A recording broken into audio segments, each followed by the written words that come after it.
I am the Tofu Golem. Please enjoy the video. In this video, I will show how to make whipped cream bake with Shivesh easy method. Start by chilling your bowl in beaters, then pour cold heavy cream and whip at medium-high speed until soft peaks form. Fold in powdered sugar and vanilla gently to avoid deflating the cream. If you want longer hold, dissolve a small amount of gelatin and fold it in while warm, then chill the bowl again before assembling. Gather your ingredients and equipment before starting to keep the process smooth and stress-free. Measure 2 cups cold heavy cream, 1/3 cup powdered sugar, and 1 teaspoon vanilla, then chill the mixing bowl and beaters.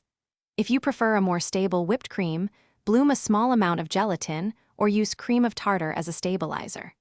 Cold tools and ingredients are the secret to faster whipping and better texture.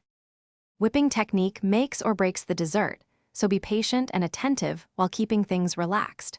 Start whipping at medium-high speed and stop to check for soft then stiff peaks. Don't rush to avoid grainy over-whipped cream. When adding sugar or flavors, fold with a spatula in gentle strokes to retain air.